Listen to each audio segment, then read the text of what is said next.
It is my great pleasure to introduce to you Dhoruba al-Mujahid bin Wahad.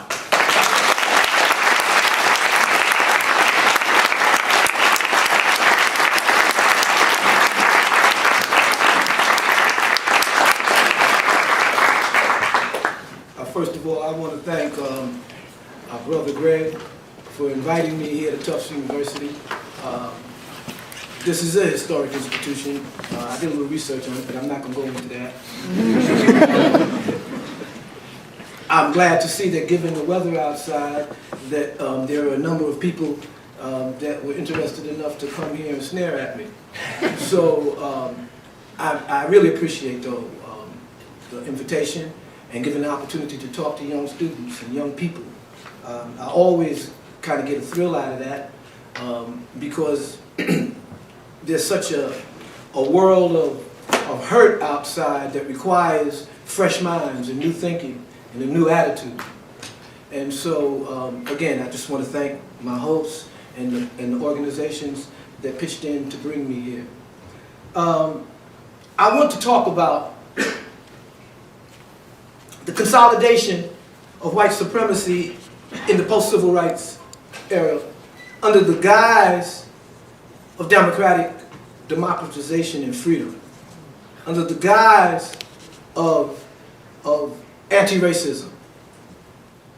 I think that in order to understand where we are at today, we have to do, as Malcolm X said, examine history, because history is the best subject to reward all research. Now, history, of course, is a combinate word in the English language. It means his story. So the ladies here, the women here, shouldn't feel slighted by the fact that history is decidedly sexist and chauvinist. Decidedly anti-feminine and anti-female.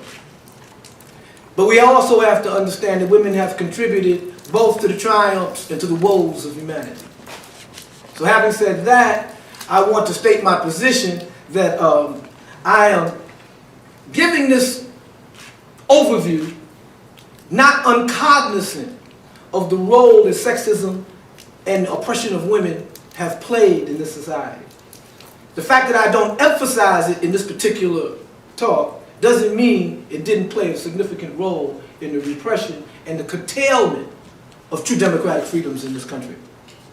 I just want to get that out the way, because a lot of times when I get into discussing white supremacy and race and its institutionalization in foreign and domestic policies, we have usually the white feminists raise their hands and then take the conversation into a whole different area, and we have to deal with that. So this is not to diminish the impact of male chauvinism, of sexist institutions on women, and especially women of color. And it's also, I would like to emphasize too, that some of the foremost freedom fighters in our struggle, especially in the Pan-African movement, have been women. They have been in the forefront of the struggle, whether it's political or armed or social. They have been in the forefront and have set the tone for many of the triumphs that we enjoyed and have enjoyed since the end of formal colonialism in Africa and formal slavery here in the United States. So having said that, I want to take you back in time to the beginning in 1974, when the Senate held hearings on the counterintelligence program. It was called COINTELPRO. How many in the audience here, with a show of hands, have heard the acronym COINTELPRO and have an understanding of what it means? I'm in a political science major. So I could cut to the chase on a lot of things I have to say. I don't even have to break it down, right? We could cut to the... Yeah, that's good. That's good. I'm going to make certain assumptions then. I'm going to assume that everybody understands that the counterintelligence program in the United States comes from the acronym counterintelligence, which is a strategy and an art of war. So COINTELPRO had as its target, initially, the so-called Communist Party, early labor organizers at the beginning of the 20th century. And its aim was to disrupt and to weaken these organizations under the proposition, or behind the proposition, that These organizations, the Communist Party USA, represented a foreign government, specifically the Soviet Union or Russia. That they were agents of the Soviet Union. And this was before the Cold War. This was before the so-called Cold War. I don't want to get into that yet. Because the Cold War was very instrumental in determining how the counterintelligence program was applied against black people in the United States and against Africans abroad. But we're not there yet. COINTELPRO was initially against the Communist Party USA and the left. Paul Robeson was an early target of COINTELPRO, as were the early labor organizers in the United States and the early Communist Party leaders. COINTELPRO then was not specifically designed or aimed at the African community. The repression that black people have faced in this country historically predates the counterintelligence program that was aimed at the Communist Party in the early 1920s, 1930s, 40s, and 50s. On the plantations in America, in the South, in the antebellum South, the rule of white supremacy was based on one primary factor: fear, terrorism, intimidation, absolute physical violence and control over people of African ancestry. The terrorism that was carried out during the years of slavery was institutionalized, regularized, and legalized into slave codes, into laws that permeated the very fabric of the American character. I know many of you have heard the old notion, the old saying, axiom, that the West was won by the maker of Colt revolvers, that God created man and Samuel Colt made them equal. You've heard that. Well, the United States, a European settler colony, European settler state, a spin-off of the United Kingdom, or at that time England, the Empire of England, as it expanded westward, as it began to take control of the North American continent, began to institute an institution of agrarian chattel slavery that was based on terror, fear, and physical threat of violence. It was a period in which black people, African people, were fully employed. There was no such thing as an unemployed African. Contrary to what you might think now. We had full employment. We didn't get paid for it, but we had full employment. But the primary disadvantage of chattel slavery was that the victims of chattel slavery, the chattel slaves themselves, did not have the ability or the capacity to accumulate wealth based on their labor. The accumulation of wealth would become vital and very important when we begin to understand the drug wars in the United States later on in the 20th century, when we begin to understand the demographics of urbanization in the United States and the relationship between the black working class and the white working class in America, when we begin to understand how race, education, and labor come together, we will understand that the basis for all the disparity ultimately comes down to the fact that people of color cannot or never have accumulated wealth. It's the accumulated wealth of the 1% of this society. It was the robber barons, the Vanderbilts, and all those guys that you read about that built America, that gave them the wherewithal to fashion the political system that we are now laboring under. We're told that we're living in a system or under a system of democracy, a unique system that makes us a very special people on this planet, that endows us with freedoms and dignity as human beings. But what they don't tell you is that the United States practices the only system of democracy that's based on elite control by those who've accumulated wealth. The electoral system of politics only exists in America. There is no such thing as majority rules on the national level. We know that from a few elections ago, when one individual won the election and the Supreme Court gave it to another. The electoral college system means that you could win a majority of the popular vote and lose the election. So democracy is a sham. It's a joke. It was meant to control the masses of working people in America. And that control, that struggle to control the working people in America is at the crux of why the counterintelligence program was initiated. It's at the crux of how mass incarceration came about. To control the working class, the working people of America, to keep them divided, to keep them from working in their own interests and creating institutions that would genuinely empower them, was the objective of the counterintelligence program. It became that objective as the United States became an urban and industrial power. So, the practices that were carried out on the plantation, black folks know how white folks used to do on the plantation. They used to get one Negro and pit him against another. They'll get a pork chop preacher who sit up and tell you that, you know, we're going to get to heaven in the sweet by and by. We should endure right here. And Master Charlie, he don't mean no harm. He a good master. Look at the master down the road, man. He whip his slaves every day. Master here don't whip us. Y'all should be good niggas and go on out there and, you know, raise this quota. Huh? They had their techniques. Who was Stagger Lee? Who was the big black buck that they was always afraid of? The Mandingo character. How did they handle him? Huh? They hung him from a tree right by the road and lashed him to death as an example to the rest of the black males that if you act out like him, if you think you can whip us, this is what happens to you. Violence, terrorism was at the basis of controlling African people in this country for over 150 years. And it was inculcated into the Southern culture and mentality of white folks who have an expectation that they can commit violence against people of color and get away with it.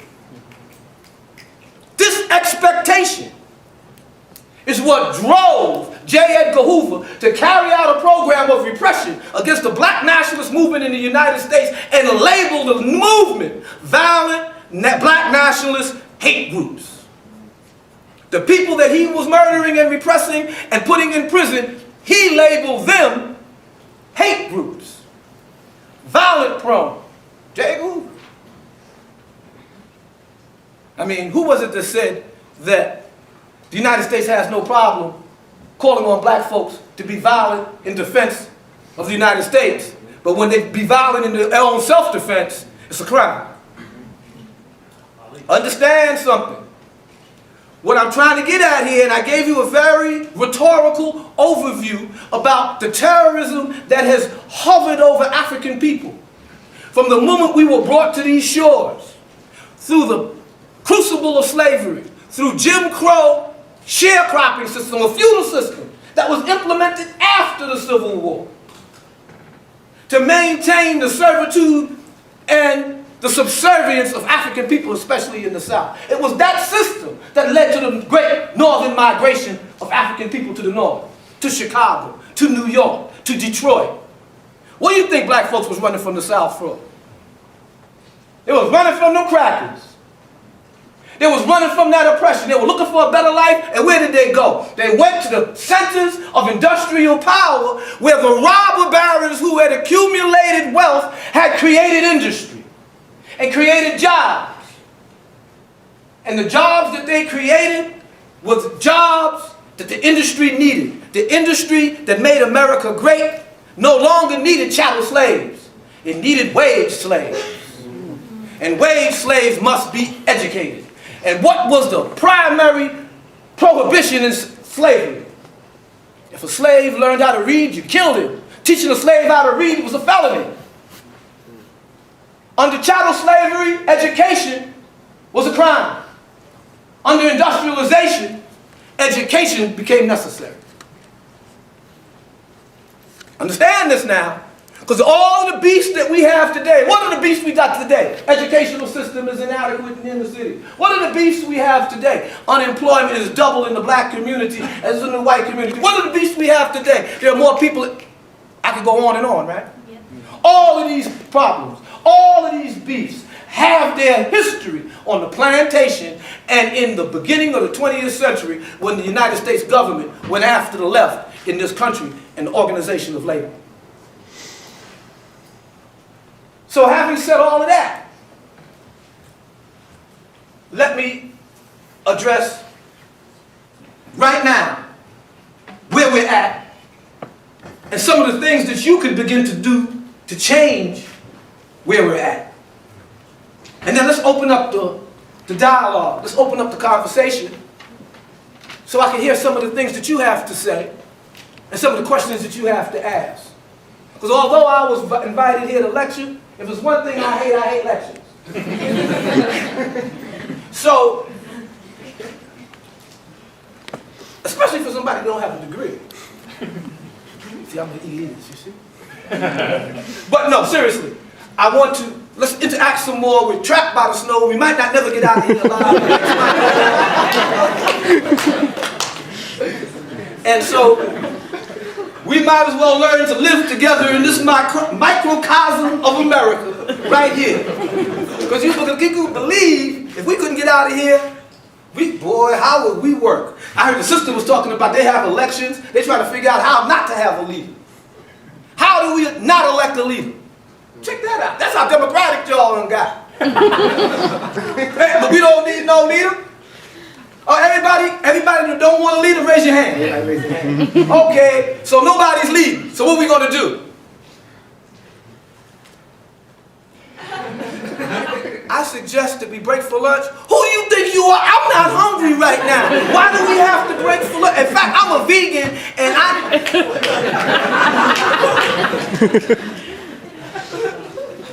I just wanted to break the ice a little bit because I don't want y'all to take yourselves too seriously. And I don't want you to take the people that are in power too seriously. One of the things that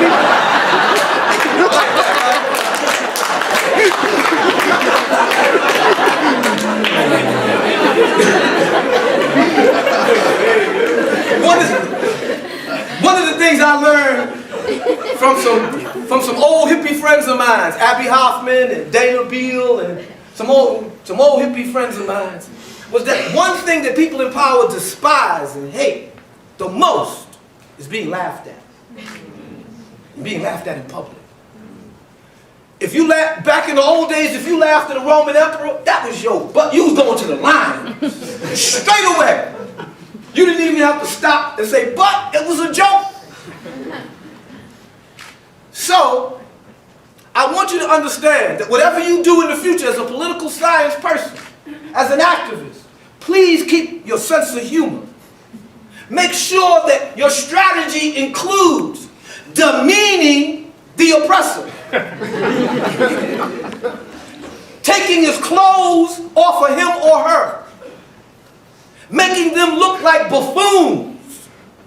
That this is an important strategy. Because if one thing that I learned about the white American male, very insecure. Extremely insecure. If you don't believe they're insecure, look at what happened in Florida with Dunn. If you don't believe they're insecure, look what happened to Trayvon Martin. They're very insecure. You say, well, how was that proved insecurity? What was the first thing they took away from the Africans on the plantation? Boom, boom, boom, boom, boom. The drum. The drum was bang. Well, the Negroes are communicating with the drum. And there's something in the drum that gets into you, because it's the heartbeat. It's like the heart. It's like the beat of rhythm of nature. Everything in nature has a rhythm and a beat to it. And Africans, when they came, they had solos in the drum. And the oppressor understood the significance of the drum, because one plantation could communicate with the other if they had the drum. So we switched it to spirituals. And call a holler in response.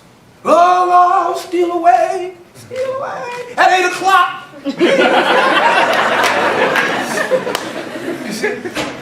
But it was the drum. It was the drum. And what did Dunn say about what drove him crazy? When he confronted these youth who had this loud music on and the thumping bass that had the doors vibrating. It was the drum. Drove him crazy. You got a flashback to his old slave master days. You got a flashback. See, that's why they elected Obama, because they knew he ain't had no flashbacks in him.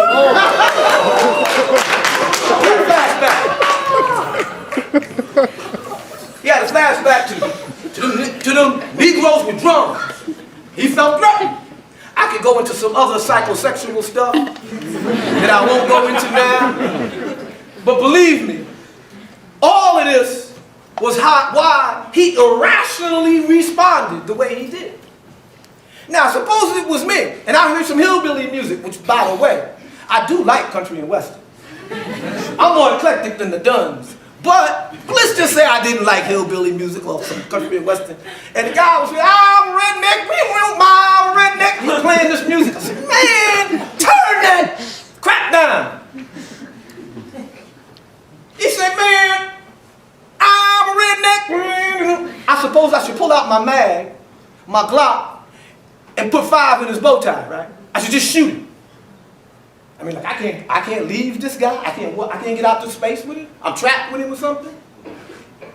But the irrationality of it is that the entire American population watches this drama and is dumbfounded. They don't know how to explain it. The governor says we got to pass an ordinance for noise control. This is the governor. Actually, I mean, the dude actually said that. This is a grown man elected to office that said after the murder of this young boy over loud music, well, we got to pass a new ordinance to make it against the law to turn your volume up past 5. Really? That's what you had to say about this? Really? First of all, Florida already has anti-noise ordinances, like most states.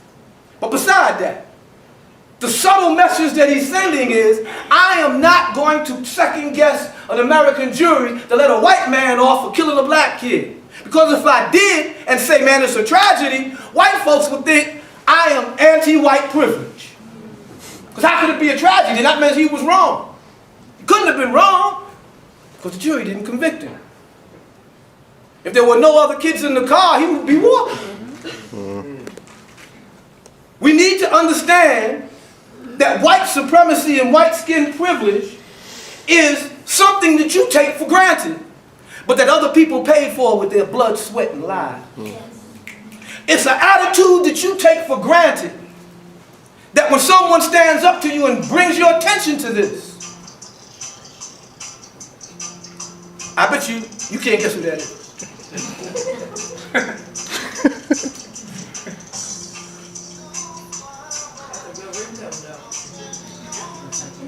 It's my wife.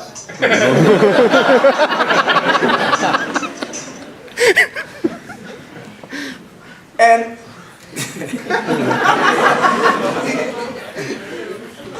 I didn't plan that. Sometimes it helps out, you know, when you want to get reorientated in the discussion, and that happens, and you know, but not that. So, the reason why I'm bringing this out, because look at all of the atrocities that we are faced with today, and we just take the attitude of, well, what are you going to do? We are confronted with an empire, and we are living in an empire, that is conducting wars around the world, some by remote control, others by proxy soldiers, and some by direct involvement. The United States has over 720 bases around the world. 700 military bases around the world. At least 112 military alliances, some you know about, many you don't know about, with foreign governments, intelligence units, and other institutions around the world. This is an empire, brothers and sisters. This is what I call New Age imperialism. And the reason why I call it New Age imperialism, because it's imperialism with a beat. It's imperialism with a style. It's imperialism with internationalism. You know, we have international heroes and sheroes. We got Beyonce. We got Jay-Z. We got all of these icons of materialism. African people have a generation of young folks that have access to more excess wealth than at any time in the history of African people's history in the diaspora. And what do they do with it? They buy more Bugattis. I woke up in a new Bugatti. Or, you know, bury me in a what? Bury me in a jewelry store. Really? Gucci store. What is it? She checked you on the mirror. Gucci store. Gucci store. That's even worse. Check that out. I mean, look at all these corporations that's getting all of this free branding. And then when they come up and say, well, you know, these thugs are buying your product, the first thing they say, we don't appeal to these thugs. We appeal to people with taste and class. They reject these same knuckleheads that are putting this material message forward. The point here is that these atrocities are occurring while you are citizens of an empire that are doing these things in your name. They're doing these things in your name. As we speak, there are drones flying over Somalia. There are drones flying over Eritrea. There are drones flying over the Congo. There are U.S. troops fighting the Boko Haram in northern Nigeria. There are French troops being reintroduced into the Congo. There are American troops in Mali. The United States has been involved in the overthrow of at least 2 regimes in the last 2 years. We are watching kids being shot down in the streets. People black men knocking on the door trying to get help in a car accident, having their brains blown out. And the white man saying, well, I felt threatened. I thought he was going to rob me. Every black man that rolls up on you is about to rob your ass, huh? This goes beyond the idea and the notion that somehow we have to change the laws. Because you got to remember that stand your ground applies to black people too. Stand your ground. Stand your ground applies to black folks too. You just ain't gonna get the benefit of the doubt when your ass gets in the courtroom. So you might as reconcile that you holler at your boys up in the penitentiary and say, yo, dog, I'm coming. It's either there or the cemetery. Take the penitentiary. Personally now, after having gone what I've gone through, I'll take the cemetery. But that's my personal preference. What I'm saying to you, we've had leaders like Al Sharpton. We've had leaders tell us that the stand your ground rule, the stand your ground law, is what we need to repeal. Because it's the stand your ground law that gives these racists and these reactionaries the opportunity to carry guns and kill black people and kill somebody for no reason whatsoever. Sounds good on the surface, but the fact of the matter is that the stand your ground law is an extension of your right to defend yourself in your domicile law. And the only reason it was passed in the first place was to extend the domicile of the individual outside the house because more white folks are carrying guns than ever before. And the reason why most white folks are carrying guns than ever before is because they feel threatened by black people and people of color and immigrants as never before.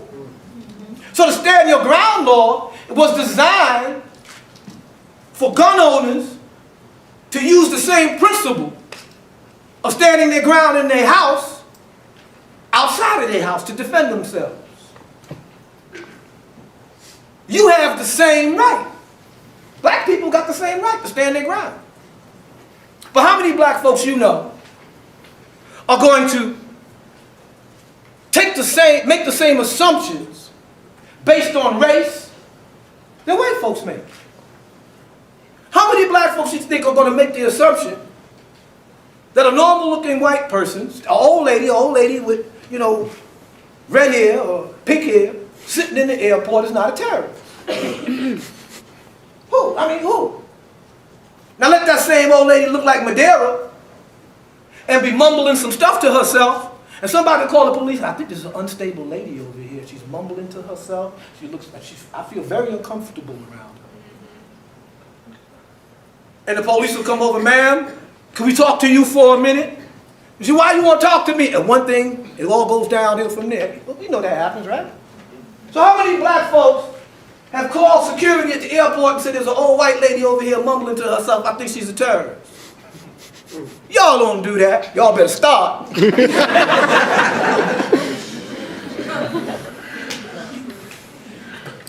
way you break stereotypes is to flip it on them.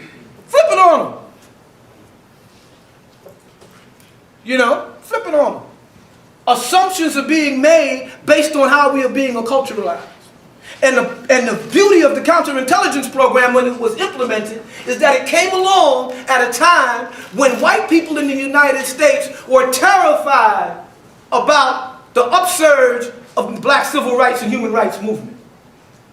That's when it was transferred from the left and fear of communism to fear of a black uprising and revolutionary movement in the United States. And then we have to remember too that the children of the United States ruling elites, the families, the white kids who are going to college, who are growing up, who are being subjected to the draft, has started to rebel.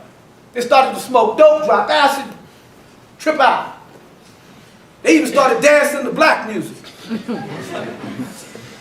Look how far we come. Now white girls are twerking. So we know that there's a linear thing here going on in terms of culture, and in terms of politics, and in terms of repression. In terms of repression.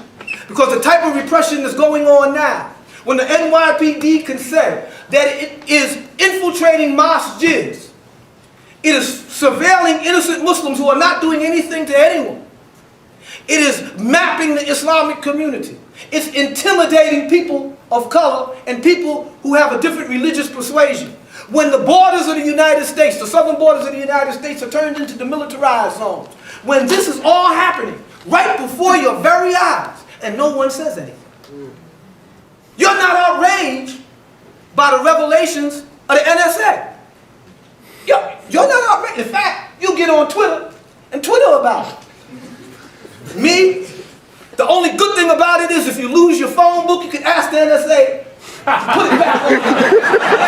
Say, yo, I lost my phone book. Sprint said they can't get it. Could you hook a brother up? That's the only good thing about it. You're living in the age of information that is unprecedented. Unprecedented. You have so much information that you don't know what to do with it. To the point where information used to be intelligence, now information makes you stupid. You could have all the information in the world and you'll have a governor come up and say that we need a new noise ordinance after a black kid is gunned down for no reason. Nobody's outraged by this statement. Who's outraged? Anybody take to the streets? Are people calling for this government, this governor's apology and recalling him, trying to recall him? Just imagine. And I know this is going to cause some controversy in Tubbs. Yeah, I know this is going to go.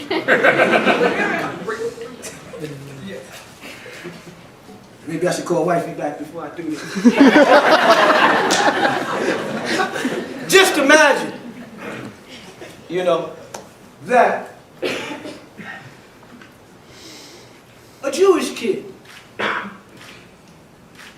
was walking down the street, and he was decidedly, visibly, you know, Orthodox Jewish. You know, he had locks, yarmulke, and everything. Walking down the street. He's got his earphones on, he's minding his business. And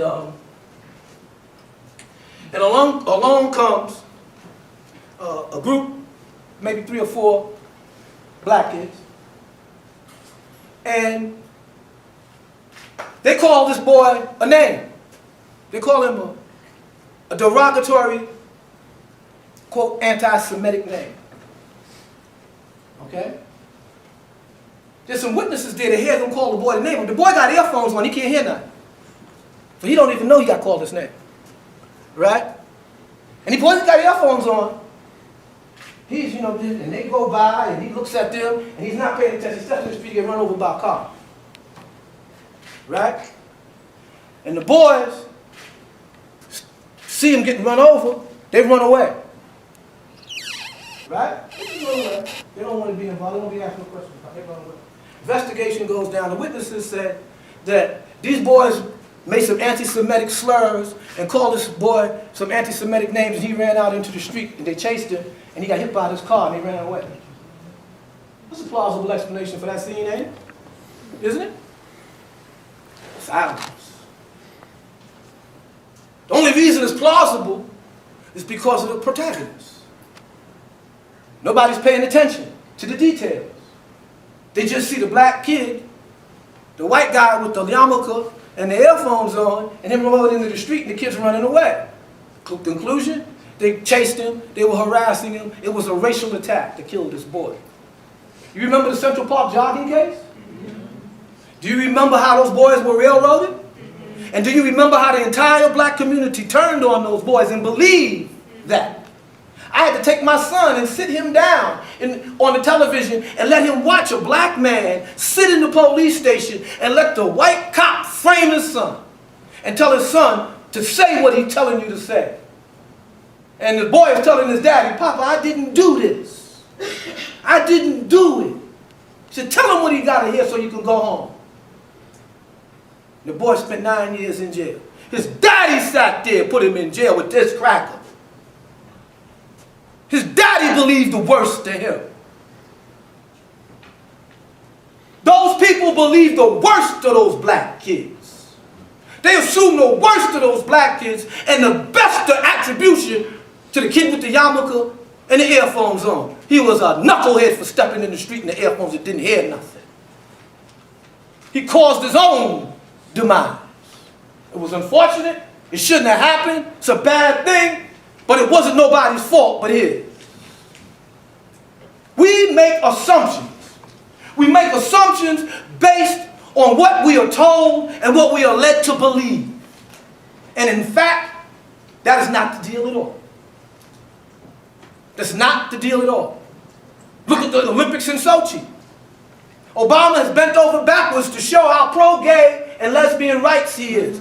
He put the head of the delegations that were decidedly gay and lesbian, outspoken gay and lesbian athletes, as his official representatives in Sochi to send a message to who? To the anti-gay, homophobic Russians, right? That America was about freedom and dignity for everybody, right? Isn't that why he sent them? Bullshit! Because the reason why the Olympics would be attacked in the first place is not because the Russians are anti-gay.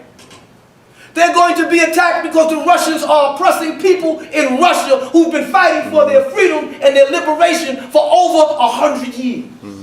That Stalin had moved entire populations out of their homeland in the Caucasus, relocated them, slaughtered their men and women for years. And these people have been fighting the Soviets and the Russians for years. Now, who are the Soviets and Russians? Are they Asian? Are they Chechens? Are they Muslims? No. They're white boys. They're Europeans. You think Tsar Nicholas was Genghis Khan? You think Anastasia, was Kublai Khan's sister? They're Europeans. The Soviet Union was an empire. And every one of those people's freedom fighters are on the Russian terrorist list. And they're also on the United States State Department terrorist list. So the Russians and the Americans have the same enemies. The Americans say, well, they're Al-Qaeda related. That's like the new, boogeyman word. Back in the days, it used to be communists. Then, back in my days, it used to be Black Panthers. You know they're Panthers, don't you? Code word, they hate white folks, they hate cops, they hate everybody. They love guns, violence. That's what you were told. Why do you think Obama gave a speech at that phony remembrance of the civil rights movement where you have all these presidents sitting up there? If you notice the first civil rights movement, there was no president sitting up there. When Sharpton calls that joint, everybody up there is the president, except Sharpton. And Obama stands up and starts talking about black history. Well, we know how Obama gets when he gets historical. We know how he changed the whole history of the Middle East when he stood up in the United Nations and talked about the state of Israel. Changed the whole history. Said, yeah, what region was that? So he got up there and he said, back in the days in the 60s, black people had legitimate beefs against police brutality. Go read his speech. They had legitimate complaints against police brutality, but there were individuals who used those legitimate complaints to mask their criminal activity and to carry out criminal acts. Now, who was he talking about? J. Edgar Hoover? He never said nobody's name, but we all know who he was talking about.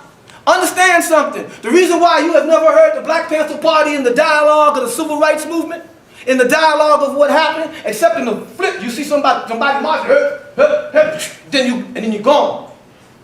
The civil rights movement embraced a lot of things, and people took to the streets, and there was even militants out there, and you see the Black Panther, and it's gone.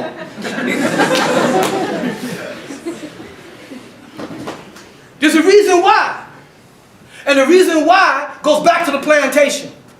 Because the contradictions that we're talking about here, whether it's stand your ground, whether it's racist violence, whether it's racism in the educational system, it's all based about one thing: fear of black men with guns. The fear of black people defending themselves against white supremacy. That is the issue. There is no other issue.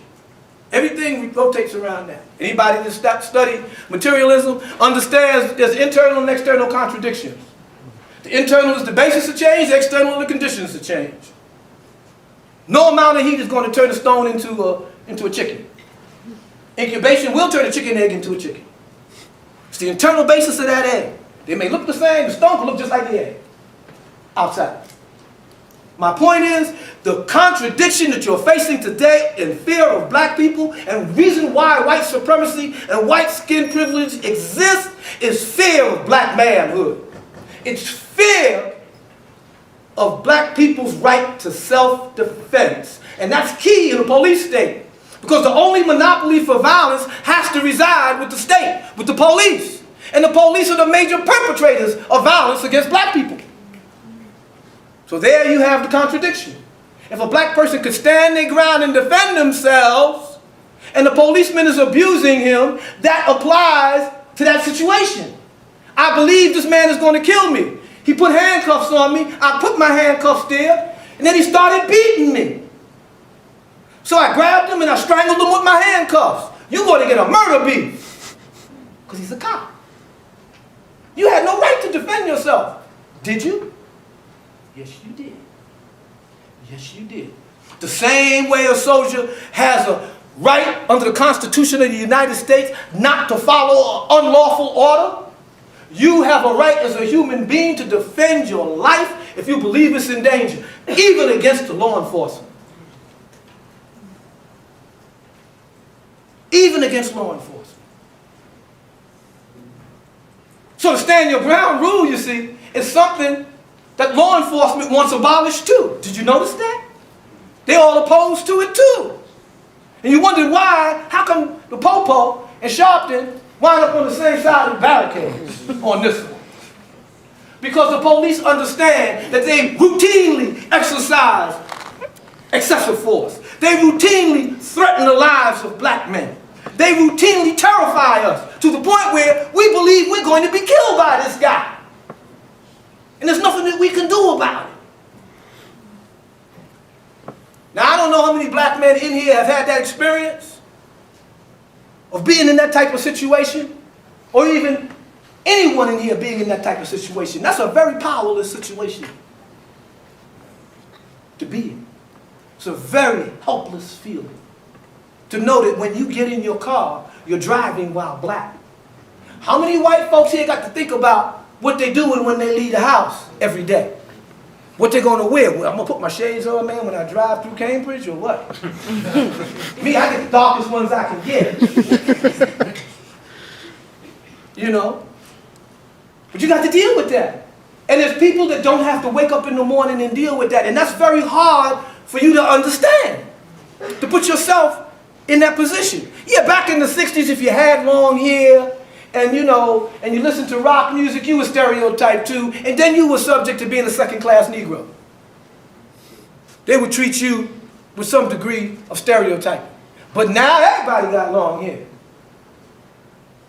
Even the po-po. They got more tattoos on them than you and me. I don't have no tattoos, by the way, but they got more tats.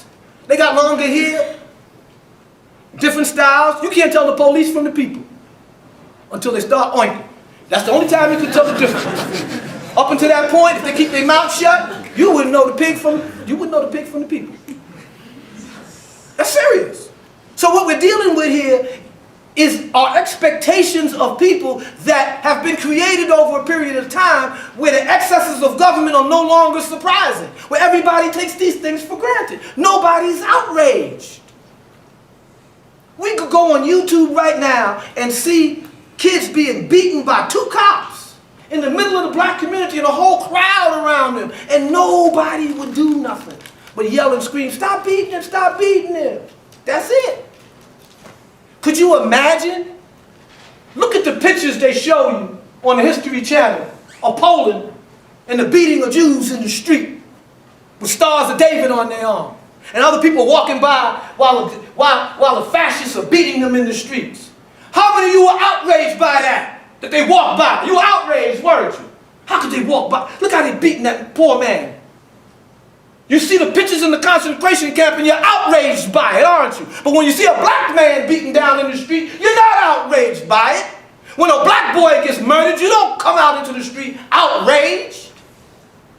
Why? Because you can't identify with that. The Occupy Wall Street movement didn't become what it became until a cop squirted mace in a white woman's face who was handcuffed. Everybody took to the streets. They were outraged. Black folks get mace sprayed in their face daily, on a regular basis. They spray mace in the face of retarded people. They'll spray mace on the face of people and kill them that got asthma. They don't care. White women got mace and started a movement. Huh? She shouldn't have been treated like that. That cop was an idiot, but we knew he was an idiot when he first drove up. You just didn't believe it. You just thought we don't like cops. That's all. You know, y'all just anti-police. They're just doing their job. Every time you see something where you have this injustice, someone always tries to come up and give you a rational explanation on why this cop shot somebody 27 times. He reloaded. He only got 14 shots. That means the knucklehead reloaded. Boom, boom, boom, boom, boom, boom, boom, boom. He was upset. I mean, he was under pressure. He thought his life was, he shot a lifeless guy 14 more times. Really? You rationalize it. It's being rational. Nobody's outraged anymore. And that means it's the beginning of the end.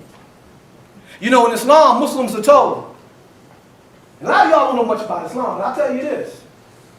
Muslims are told to stand up for justice, even if it's against their own soul. There's a passage in the Quran that says, "O ye who believe, let there arise from among you a band of believers who will enjoin the good and forbid the wrong." Enjoin the good, forbid the wrong. You are in college. You are going to go out into this world. Hopefully, a better person because of this education, and maybe a better, more sensitive person because of this talk. But you're going to go out there. And I'm telling you, if you don't enjoin the good and forbid the wrong, we're finished. We're finished. You know what's right and wrong. You know it's wrong to murder somebody in a car because their music was loud. You know it's wrong. But you don't say nothing. You don't do nothing. You sit there and say, we send a Twitter. Dunn's a bad dude. Twitter. End of the conversation. Then you have thousands of people in Brooklyn for Pussy Riot. And say, I got to go to this Pussy Riot concert. Pussy Riot. Right?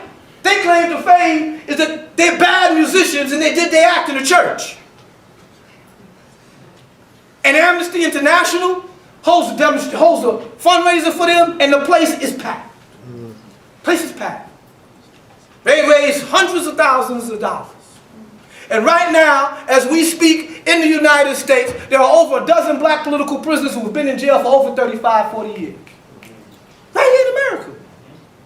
Political prisoners. I know because they're all my comrades. So don't act like I read this. They're in prison. Nobody's outraged about this. No one. America doesn't have political prisoners, so that's not possible. These are criminals who are in jail. Well, don't forget now, George Washington was a criminal. He had a bounty on his head. If they would have caught that white-haired, wood-toothed wearing dude, they would have hung him. He was a criminal, but he's a founding father today. Yesterday's criminals are today's heroes and sheroes. You can't look at what's being done in your name and don't do nothing. You can't do it because now, when you travel abroad and somebody hears that American accent, me, I don't eat in restaurants with Americans. I stay as far away from them as I can, especially tourists. When I go to the hotels in Nairobi or in Africa and they say, man, you don't want to go in that section of the city. Which one is that? I said, over there, man, the people just still, you know, it's really, especially after dark. Son said, I'll catch you later. That's exactly where I want to be at. I get the lowdown on them. So what's happening with Po-Po? The streetwalkers tell me what's happening with the police. The pickpockets tell me what's happening with the undercover agents. What's going on in the hotels and everything. Yeah. The criminal element. The dregs of society. The outcasts, the outsiders. The 2.5 million people who are now under lock and key in America. Over 50 million people in this country are under some form of state parole, probation, or surveillance. You're living in a police state, but it's all good because you have your liberal freedoms, you think. You think that when NSA is spying, it doesn't mean nothing to you because you ain't doing nothing. You fail to realize that today, what came out of COINTELPRO is this, that all citizens are potential criminals, are potential terrorists. They're not potential citizens of the empire who are going to do good. You're a potential terrorist. That's what they think about you till you prove otherwise. You're a potential criminal. So when they talk about surveilling your every move, listening to your conversations, monitoring your movements, they're not just invading your private space. They're invading your integrity as a human being. As a human being. As a free-thinking, sovereign human being. And that's what you should stand up for if you don't stand up for nothing else. Stand up for your own individual sovereignty. The right to think against the tide. To be different. To think outside the box. To change the system by destroying the system. You know, I have a theory that the only way you're going to save America is to destroy it. And what do I mean by that? It's like Humpty Dumpty. Remember the story of Humpty Dumpty? Real simple. You need to elect people to political office who don't want to be in office. Who don't care about being in office. Who don't care about winning the next election. They're on a mission. And their sole mission is to make it so that when they leave office, nobody will be able to put that crap back together again. That's what you need. You need somebody that goes into the city government in Chicago and says, well, I tell you what, we're going to abolish the city council by referendum. Everybody that's down with it? Yeah, this about no more city council president. Hey, by the way, Police chief, I know you're the best for the job, you've been through all of these things, you're highly qualified, but obviously the system of police chiefing doesn't work in Chicago because it's got the highest murder rate in the country. See ya. Now let's talk about public safety here. How do we organize it? Let the community organize their own public safety districts. Let them elect their own people to run the community anti-crime efforts. Reopen the firehouses and train these young men to be first responders in emergencies. Huh? Let's change the system in ways that they know they don't want to change it. Because the reason why they have a police chief is so that the mayor can control the violence in his community, the guns in his community. That's his personal army. Police chief don't do what he tells him to do, he's fired. Pure and simple. See? But if you organize decentralization of police, and each community has residency clauses, the cops got to live in the community they work in, first and foremost. The community elects its own public safety board and public safety supervisor for its district, and the district determines the policing requirements. The only thing that the governor or the mayor needs to run is the business district. The cops could have that. They could police that. Change the paradigm of power. Stop thinking in the box when you go to your business course or when you go to your institutional courses and they tell you this is how you proceed whenever you're dealing with this particular model. Throw the model out the window. Look at the teacher like, okay, what do I got to do to get an A on this course? I got to say A, B, C, and D, and E? Okay. You got that because I need to get out of here. Okay, give him what he wants, and then you say, you know, the teacher said, you know, your paper was brilliant. He said, I was waiting for you to tell me that. Because I got a real paper. I want you to tell me what you think about this. Let's discuss this with the class. This is completely opposite of what you wrote in your paper. Yeah, that's why I want to discuss it with the class. Think outside the box. Challenge these people that are teaching you to teach you something that will change this world. Instead of trying to make you a cog in the machine that keeps the world the way it is. Change it. And the only way you're going to change it is to understand history. And COINTELPRO, my friends, was the beginning of the end of what you see now. That was the beginning. Now you are in the end game. There's drones in our community now. You didn't say nothing when they were flying over Afghanistan. Now they're flying over Cambridge. And they're making them smaller and smaller. Now if you swat a fly and it's a drone, you kill the cop. Yeah. No. I know that sounds crazy. And on his face is funny, but underlying is really serious and it's poignant. Because, you know, an imam was killed in Detroit for shooting a police dog that was attacking him. And they said that he was shooting a police officer. The dog was doing his duty. The dog was put on him by the police officer in a lawful fashion. He shot the dog, and they responded by killing him. So the military and the police department are going to claim their technology. They're going to make destroying a drone a crime. They ain't going to let you, man, what is that drone? They ain't going to let you knock their drones down and get away. Really? They're going to have you on camera. Go out there, smash one of them cameras on the highway, and let them get your picture on there and see what's happening. They'll hunt you down like it was Osama bin Laden. So you need to understand that this technology is taking us to a whole different level of police state, of policing, of surveillance. And you are a generation of technology. You're a generation that grew up with cell phones. I remember when a cell phone used to be this big. You could beat somebody to death with a cell phone. No, the battery. Just the battery. You could beat them together. When you put the phone together, it was really lethal. Cell phones was this big. Really, seriously. You've grown up with cell phones. How many of you, the last time you put a quarter in a payphone? You can't even remember. Y'all you probably don't even know how to use a payphone. Y'all walk. So and this is not a put down. I mean, my little 5-year-old beat me, man, in Madden 25. I can't get over that. He be talking about, Pop, I'm going to blitz you. The blitz is coming from the block, and he be blitzing me. And I said, man, there's something wrong with this equation here, because I'm not, like computer illiterate or nothing. But a 5-year-old beat me at Madden, right? So I went, sneak out 2 o'clock in the morning and get on the controller and try to learn a couple of moves on the down low, let nobody in the house know I'm doing it. You see? And then when I play him, I knock him off one game and quit. Don't never play him. You understand? Because see, he's going to improve. His brain is growing and mine is shrinking. And so, you know, sooner or later, it ain't no contest. So we're going to leave it with that memory all his life. Daddy, in Madden 25. Sorry, son. But seriously, I'm going to end now, but I want you to really think about what I'm saying. I said this because you have no sense anymore of yourself as part of a community.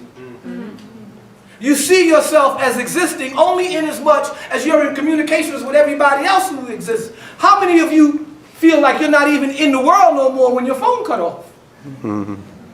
Lose your phone in your phone book and you almost have a nervous breakdown. Really? That's how much you are plugged into the matrix. Your personality and your sense of privacy is fundamentally different than the generation before you. And that's not bad. That has a lot of good things to it. Because now you can communicate with other people your age, any place in the world, and compare notes. And that's why governments want to control the internet. They don't want you comparing notes. They don't want you saying, hey man, I really ain't got no reason to be taking up arms, coming over there killing you. What if they call a war and none of us went? Let them old bastards fight. Let them old guys up on Capitol Hill and pick up an M16 and go shoot each other. Why you gotta do it? Why do you do it? You need to think outside the box because now you have technology at your disposal that permits you to do what corporations used to do in the past. You could publish tomes on desktop. Back when I was coming up, you had to use a mimeograph machine. None of y'all even know what a mimeograph is. Y'all looked at me like, if I describe a mimeograph machine to y'all, y'all gonna say, that's not true. That's not, you're just making that up. It was a drum with a stencil with ink on one side and paper on the other. You stretched the ink, the paper around the drum, and inside the drum went the keys. And then you plugged it in and it went and it kicked out the leaflets. Usually kicked them out so hard you had to get them off the floor. Always missed the trick, right? And it kicked out the leaflets, and if it had one mistake, it would smear it, right? And all 5,000 leaflets would have that exact same mistake, right? And some machines were so that they had their own particular mistakes that came out no matter what you did. So the FBI used to be able to tell what mimeograph machine came from what Black Panther Party office based on the mistakes from the machine. It was analyzed. They had examples of Black Panther Party mimeograph machines. Now, trust me. Just when the electricity went off, you cranked it by hand. Now, when's the last time you did something like that with a computer? You know? So, you're a technological generation. Take advantage of it, but understand that these revelations that are coming out about government spying are very, very threatening to your sovereignty as a human being. And unless you do something about it, we're done. Just like a turkey. Stick a fork, it's over. So now, for those who feel that I babbled long enough, and they have these burning questions, let's take some. You want to quarterback it? And let's make sure that the sisters go first. So.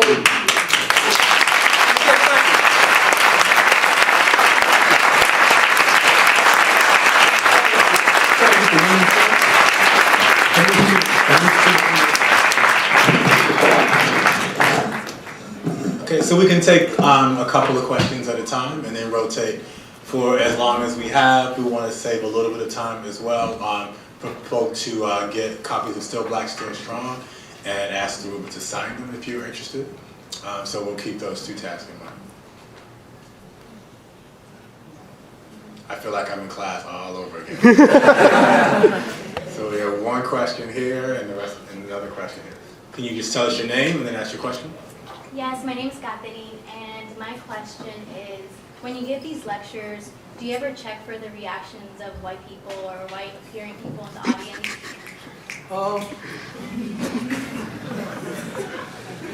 I guess that's a code word for am I sensitive to them? I'm very sensitive to them because I wouldn't want to be in their position. I'm very sensitive. I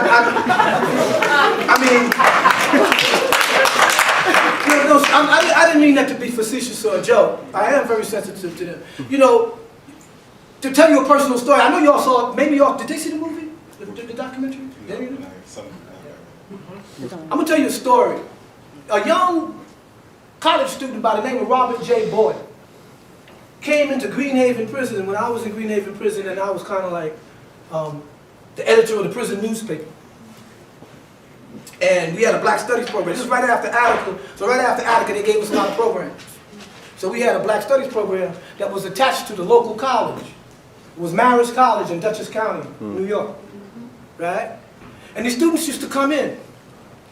And all of them were white. Excuse me. Young white students, you know, in their first year of college, because the college put on a program to come into the prison and work with prisoners towards in Black Studies, and that would go, you know, towards their grade. So this young kid came in, Robert Boyle, and I stood up before these kids. You know, I used to do the orientation, and I stood up before them, and I'm in prison now, so you know that it's hard. You know I ain't pulling no punches. What, they gonna put me in jail? so they're sitting there much like you're sitting here, and I started talking about prison, and how prison wasn't any place to be somebody, and what it really meant, you know, in terms of the Black community and stuff like that. And these kids kept coming in, they kept working, and this one guy, Robert J. Boyle, he was kind of like exceptional. He took a lot of stuff to heart. He listened to a lot of stuff, you know. And then he started working with some prisoners over at Napanock Prison who were fighting the Ku Klux Klan. There was a Ku Klux Klan cell in their jail.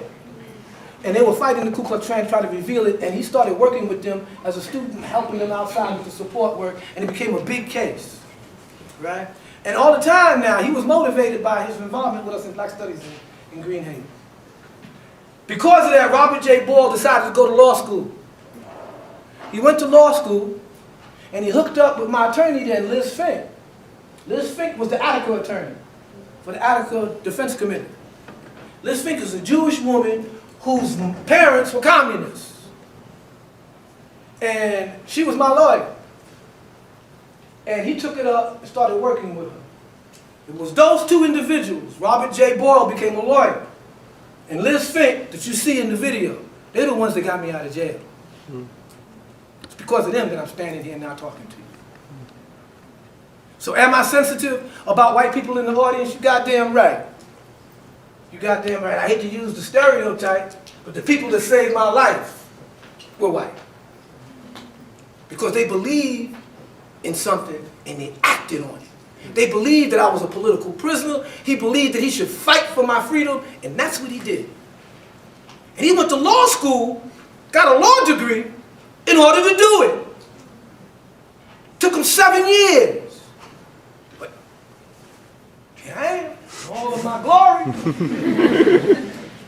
And of course, needless to say, that's my best friend to this moment, to this second. He's my children's godfather. Their favorite uncle is Uncle Bob. You see? So my boys have been blessed because of the struggle, because of the movement. They have Turkish uncles, they have Arab uncles, they have Jewish uncles, they have Italian uncles, and they love them all. So, yeah, I feel for people who I lecture in this fashion because I know it's uncomfortable to them. You know? So it's not that I do this to make them uncomfortable or revel in their discomfort. I don't. So I just wanted to say that. So he's referring to Passing It On, the documentary specifically on the struggles of the Panthers, his imprisonment and ultimate release from political imprisonment. And we have DVD and VHS copies that people look at me very strange when I present them, the VHS to Yeah, I know. I have to take a double take on that myself. Yeah, it's like I'm giving them a square circle or something.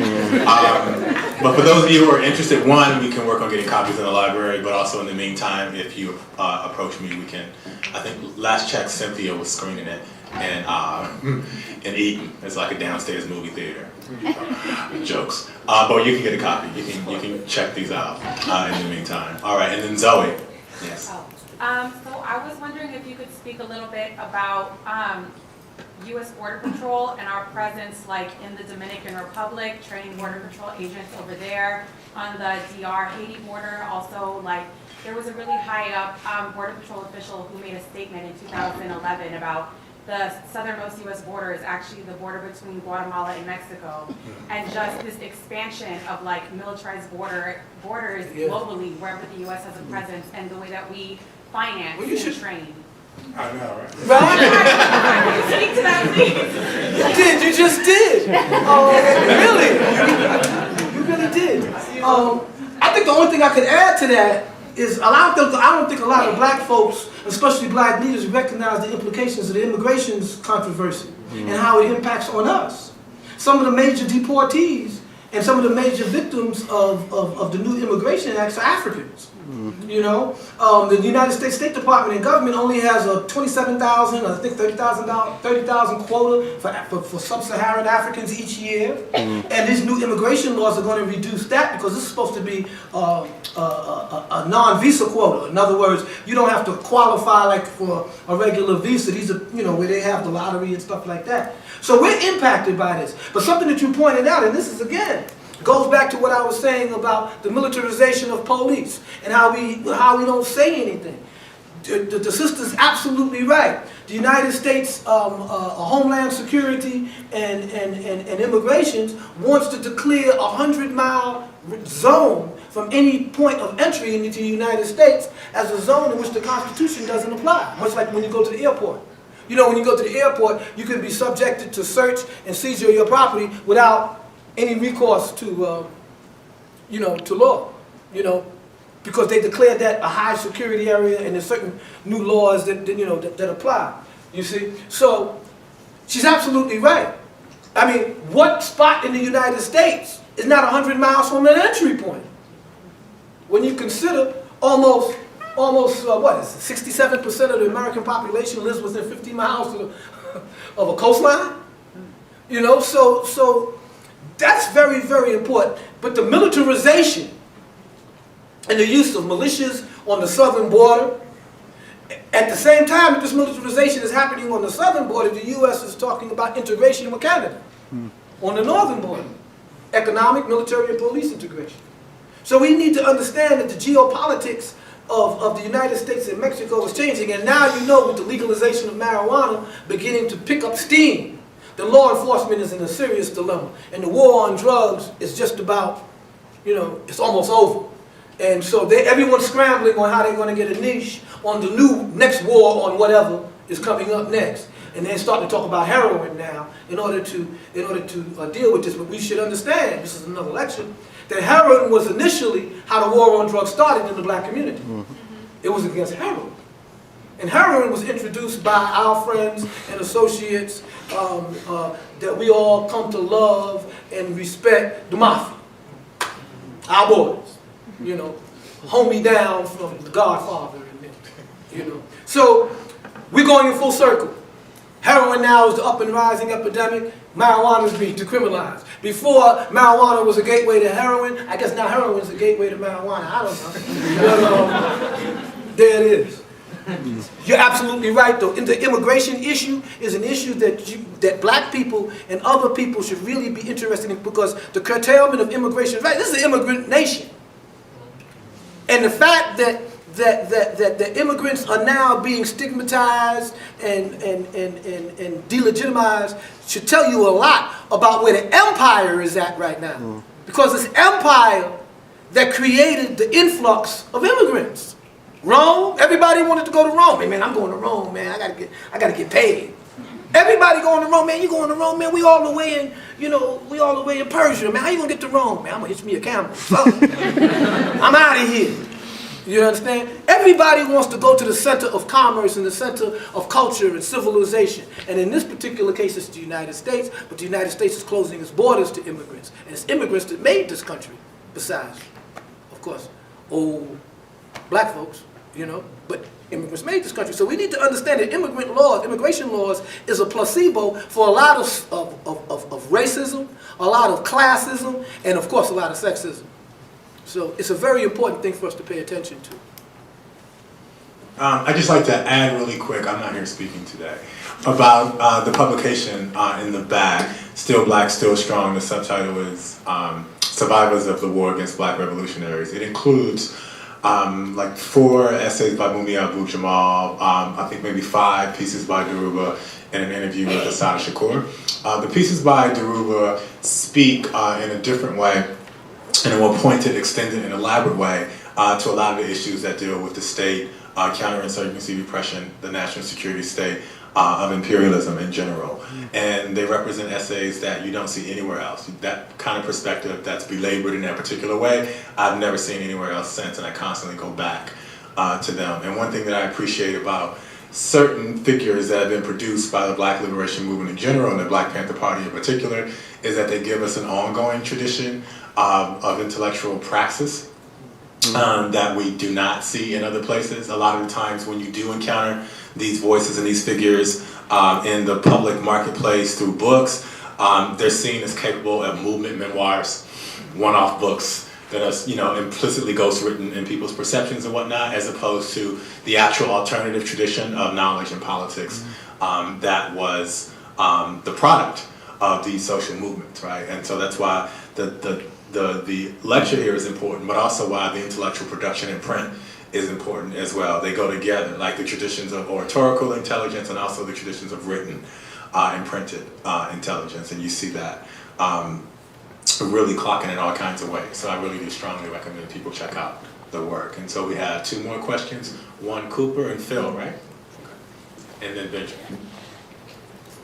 Hi, I'm just wondering if you could talk about the role of Islam to you and the Black Panthers movement and how you see it is affecting future movements. Oh, y'all gonna bring me back? Oh, y'all gonna bring me back to Revolution Islam and black militancy in the 60s? I'm down. I'll do that. No, sir. That is a long, and it's kind of hard to, let me just say this. In the 60s, the Black Panther Party was one of the few organizations that expressed solidarity with liberation movements abroad.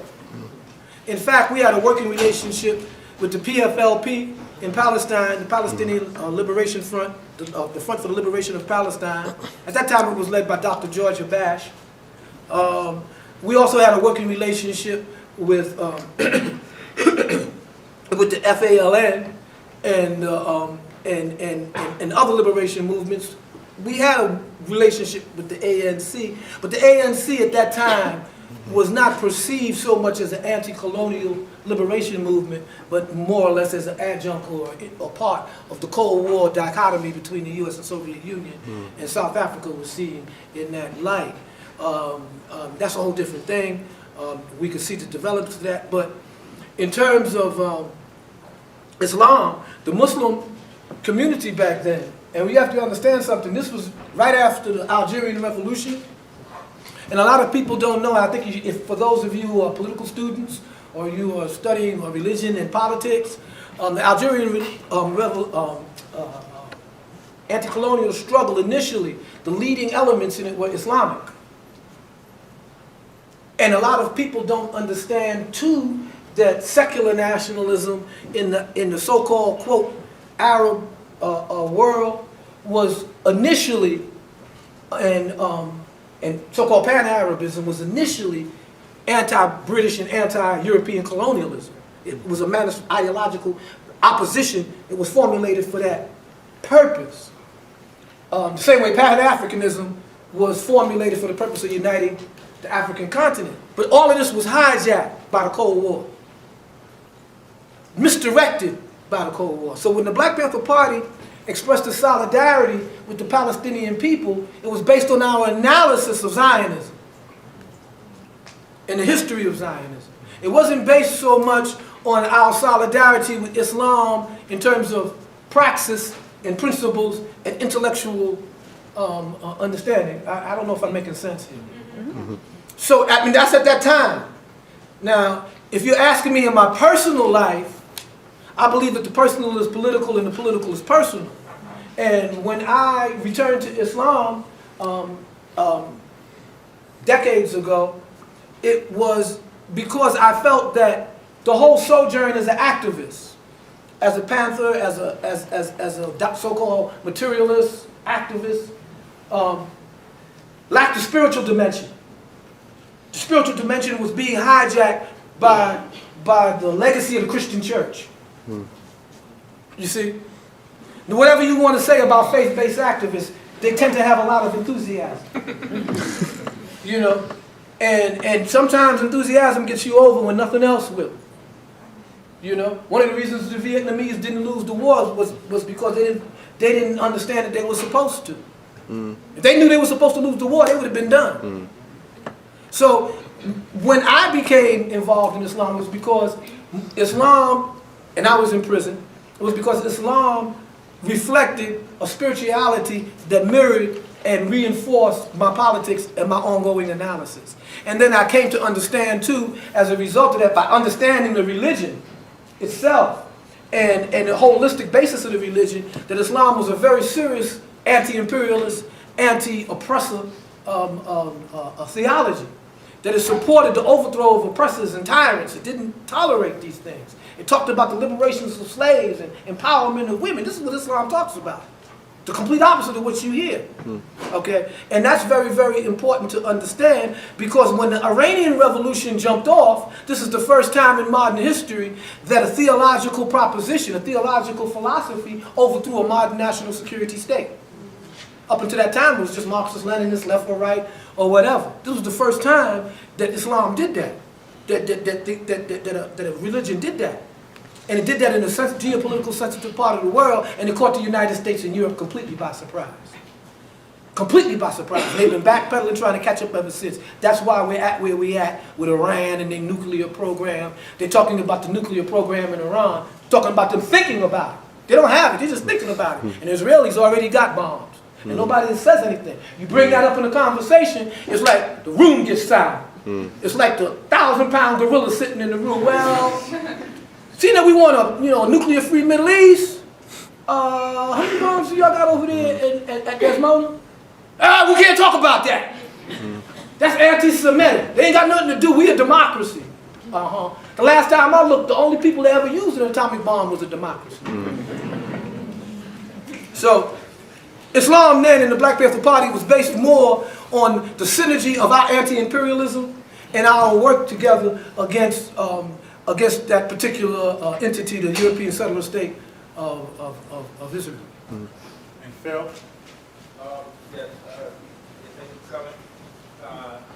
One question is about, you touched on earlier about working and Jay-Z, Beyonce, but you talk about Pan-African global struggle and the contemporary music, I guess, in the 70s and 80s, was like rap and hip-hop, and that's something that's been globalized, and that's part of your resistance and struggle and so forth. But in the 90s, you see a capitalist takeover of rap music, and you see what we have now, young black and brown youths get, I guess, mentally consumed by that in the classroom. So I'm wondering about your thoughts on that, as you kind of talked on it, and what is the solution to dealing with that capitalist takeover of rap music, and also if you could maybe touch on gentrification and the epidemic of gentrification in low-income neighborhoods and black neighborhoods. Whoa!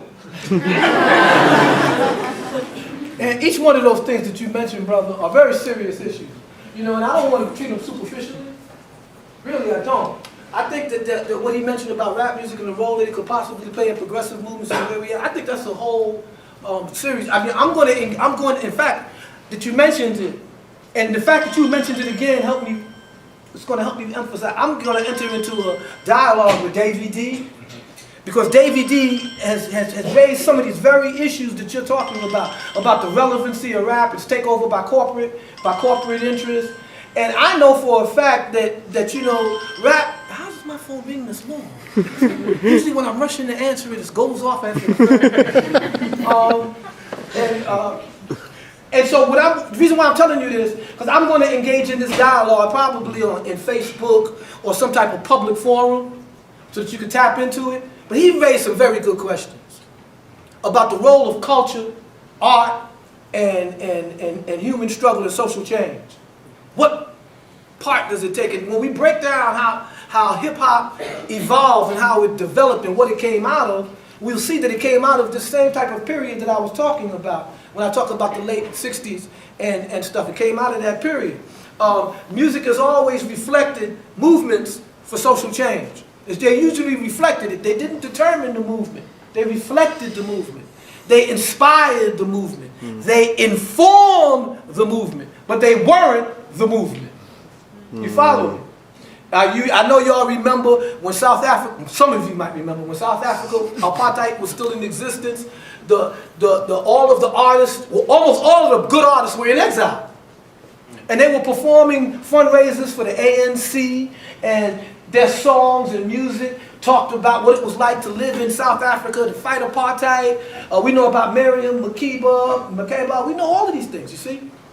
Hugh Master Kayla, and all of these things. So music, and especially hip-hop, because when, you know, I live in Ghana, and I happen to have raised the grandfather of Ghanaian hip-hop, Reggie Rockstone. Reggie Rockstone, well now, you know, he's like in his 40s. He's the grandpapa of Ghanaian hip-hop.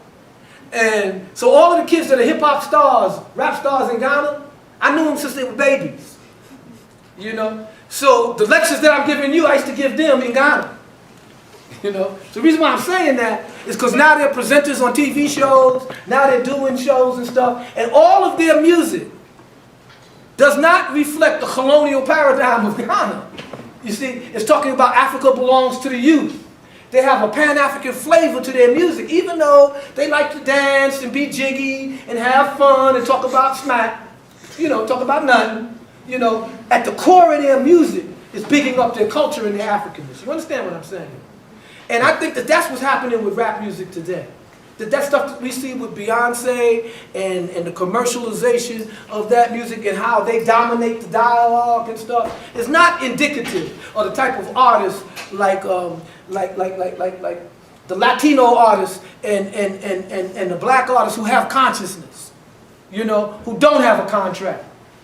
And who a lot of y'all know because you go to their concerts and, you know, they're like underground, you know. So it's very important to understand this co-optation because all of those rap genres in Africa reflect the reality of the people. Ugandan rap is different than Ghanaian rap. Ghanaian rap is different than Senegalese rap. Senegalese rap is different than the Congolese. They all got a different flavor and they all give a different message. But usually the message is not bling bling. Usually the message is about, you know, we came from the ghetto, we came from the shanty town, and we all family. It's these types of messages that's coming up. You see? So I'm going to have this dialogue with this very well-known hip-hop commenter and DJ, Davey D. And I want to have this dialogue precisely about what he's talking about, the relevancy of hip-hop culture to our struggle for freedom and liberation. So if you don't know Davey D's massive website, which is like an international information highway, in itself, you can easily find it. You know, it's Davey D. D is an initial.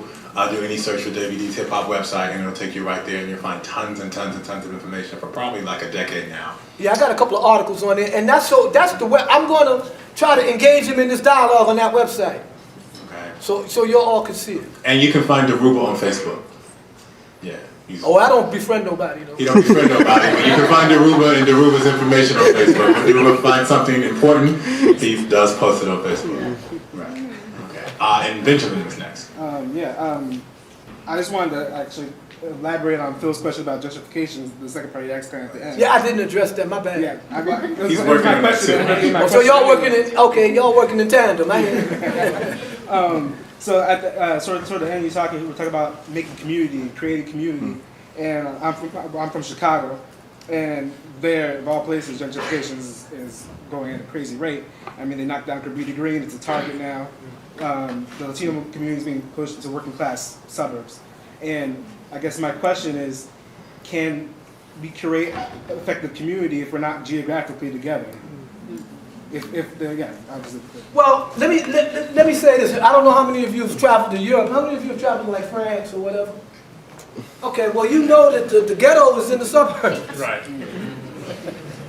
The ghettos is in the suburbs. It's a consequence of French colonialism and gentrification that occurred in the 50s and 60s. So like Le Défense is outside of the periphery, outside of the center of the city.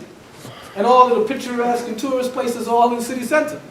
Right? It's like that almost everywhere that you go in Europe now. Same thing in Hamburg, in Cologne. The ghettos tend to be on the outskirts now. And urbanization in America proceeded. This is something that we don't really get into, and you don't hear nothing about how black leaders don't deal with it. But urbanization as a process in American culture and American economy directly impacted on race and class in the society. And where we wound up. How we wound up in Oakland. You know, how did we wind up in Detroit? How did we wind up in New York? What brought us there? When we got there, what was there? A lot of people don't know that the New York City Police Department started as a gang. And that the head gang member in charge became mayor and gave him a charter. Now they're the NYPD, they're still a gang. But they don't know that it was a charter that got them.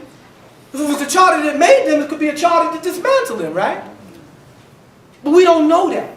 So gentrification now, the way we're dealing with it now, is a rediscovery of this property in the city centers. In Harlem, Harlem is going to gentrification at an alarming rate. And this is where I grew up, right?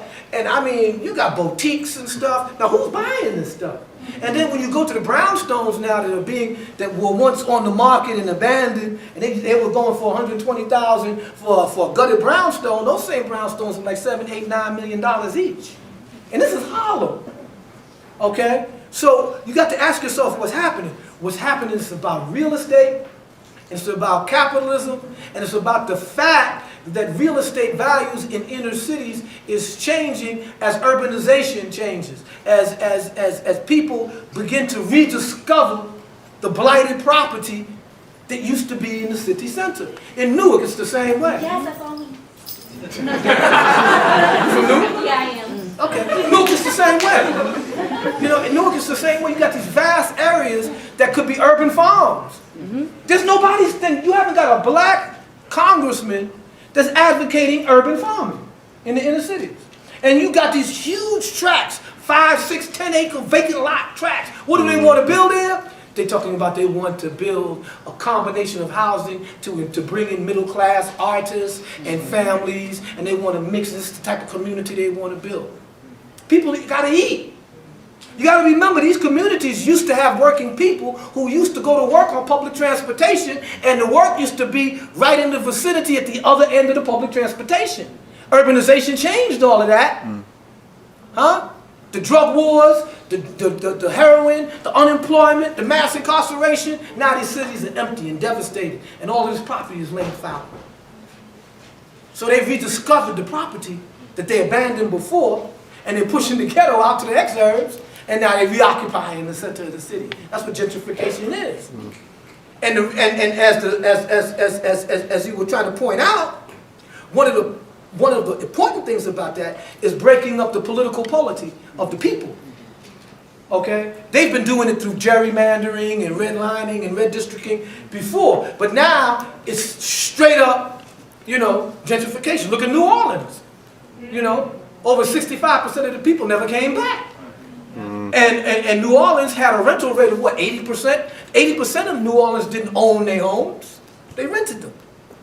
So gentrification is the final stage in post-industrial urbanization. We're no longer in an industrial age, we're in a post-industrial age. Industrial production and manufacturing has been globalized, it's been set outside the country.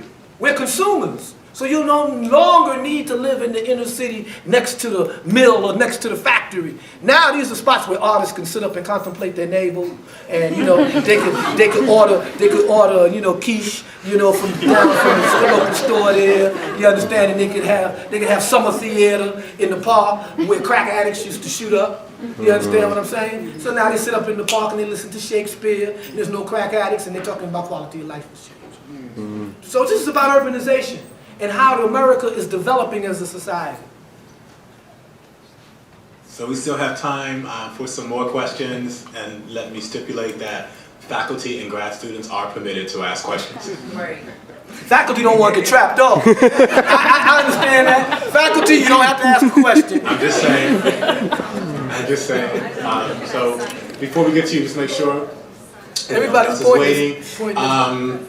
Did I get a text message from someone named Najea or Naomi saying they wanted to ask a question?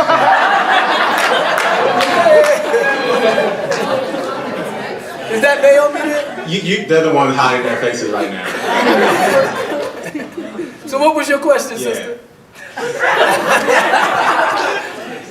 Maybe you can talk about your experience working with the UN. Like, has that, I don't know, experience changed your, just the way you like give lectures? I don't know if you're giving lectures or if you're. What's your major?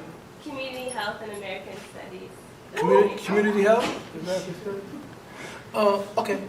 Go ahead, I'm sorry. Go finish your Yeah, so question. just like maybe talk about your experience. In class, we talk about a lot of different academics and like how it kind of maybe hinders their activism. So the UN is like. Well, I got a lot of war stories from Africa, if that's what you mean. But And Naomi can think about her question in the meantime. Yeah. no, seriously. The interaction I've had with the UN has been on two levels.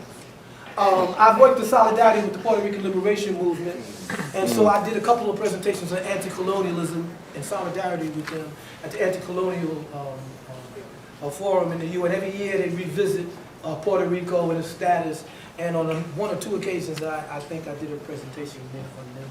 And of course I worked with some of the activists along Bay Brath and some of the Pan-Africans in New York with the different African delegations there. That's one thing, okay? That's really like, not like it really is in reality. It's when you get in Africa and you have to deal with the other side of this. And there I was a caseworker for a Christian organization, the World Church Services, for a little small period of time. And we did pre-INS screening for Africans who were claiming a political asylum. So we did the pre-screening, right? We screened them to see if they had legitimate claims for asylum in the United States, and then we gave our screening assessment to the INS, and they then had hearings, and if they granted them the asylum or whatever. But I was supposed to be their advocate. The caseworker is supposed to be their advocate, right? And of course, there's rules that they have, that the State Department has, and that the World Trade Services has, that made advocating for them very difficult. You know, like how do you get a fleeing family that's fleeing in terror at 3 o'clock in the morning from rebels who came in and chopped their father's head off and raped their mother, and they went out the back door and you're going to ask for their birth certificate? You see, that's stupid. They ain't going to have no birth certificate. You see, but if you don't have the birth certificate, then they have to have the witness to say this and no witness to say that, and then they have to write that in the affidavit, and then they can be considered a legitimate. That crap's like, you know me, I ain't trying to hear that. You know, some of these stories were so horrific I couldn't sleep. I mean, horrific stories. You know, and working with the UN, I found one thing, that doing relief work in Africa is determined by much of what I've been saying here. If you ever notice that whenever you see there's a catastrophe in Africa, and this is no put down of white folks' sensitivity to people suffering, like Doctors Without Borders and people who do this type of humanitarian work, Allah should bless them because they're coming forward to help people in their hour of need. So I'm not trying to diminish the sincerity, the personal sincerity that brings them to do this type of work. But unfortunately, relief work is a reflection of the same notions of white supremacy and white skin privilege that we see every day. You know, the United Nations, like the United Nations HCR, you see, if you ever notice, almost all of the time you see someone describing a humanitarian situation in Africa as a white woman. How many times have you actually seen a black man? You don't see it. And when I was on the ground, I found out why. The reason why is because the agency itself has a proclivity to hire them and put them in positions of responsibility and supervision, and then they become experts in their particular field. And then they move on, and they become experts in the State Department. And of course, they then bring their people in that they know. It's not a conspiracy. It's not a conspiracy, you know. And I've seen this. I've seen it, you know, I've worked with these people. Some of them now are heads of USAID, certain departments, right now as we speak, you know. And so aid work now, at that time, was humanitarian. Now it's been militarized. So no longer are aid workers, United Nations aid workers included, seen as being neutral. You see what I'm saying? They're seen as being part of either the U.S. or French efforts or politics in that particular area. That's what happened with Somalia and the aid program in Somalia that's been popularized in Black Hawk Down. You know, I had the unique fortune of kicking the Willy Bobo with Adid, the one that they was going to get. And he was a very unique character, by the way. And they described him as a warlord. Didn't they describe Adid in Somalia as a warlord? Far from it. Adid was the patriarch of his clan. And he was supported by his clan. He didn't rule no clan with guns and he was the patriarch of his clan. And he explained how Black Hawk Down happened. It's a long story, and you can read it in my book. But what I want to get at is the United Nations, even in its humanitarian work, reflects the institutional racism of the West. We see that with all of these international institutions, whether it's the ICC, the International Criminal Court, whether it's the other international court at The Hague, whether it's the Human Rights Commission, they all have a decided pro-Eurocentric bias, okay, that they try to overcome. But you have to understand that the major donors to these agencies, the UN, are Western nations, you see. And when you hear this in relief work, fully 83% of all of the donations you give to a relief organization goes to run the organization, not to the relief for the person, not to the material person. It's to run the organization. It's to buy the Land Cruisers. It's to get the cargo. It's to ship this. It's to do this. It's to do that. It's all logistics. So when you give money to the Red Cross, thinking that you're helping people in the Congo, you understand? 10 cents of your dollar would probably reach the Congo, if that. So working with these organizations is okay, but now that the U.S. and the Europeans have weaponized them, so to speak, now it's not safe to do relief work anymore. You know, everybody's trying to snatch a relief worker now. Before, you know, you could go anywhere. When I was working in Northern Ivory Coast, I didn't feel threatened by these idiots that were running around from Lurd up and down in there. You know, they used to be up in the chop bars, you know, eating light soup and everything with everybody else. And they knew who I was, but they wasn't snatching me and holding me hostage. But my ass ain't going up there now. You understand? Because with this accent, then, nah. So they have changed the whole paradigm of relief work. The United Nations, by succumbing to this control from the West, from America, you know, mainly from the United States, because the United States is the biggest donor to the United Nations. I know we also have some students for Justice in Palestine representation who might have questions as well. Let them percolate if you ain't ready. Okay.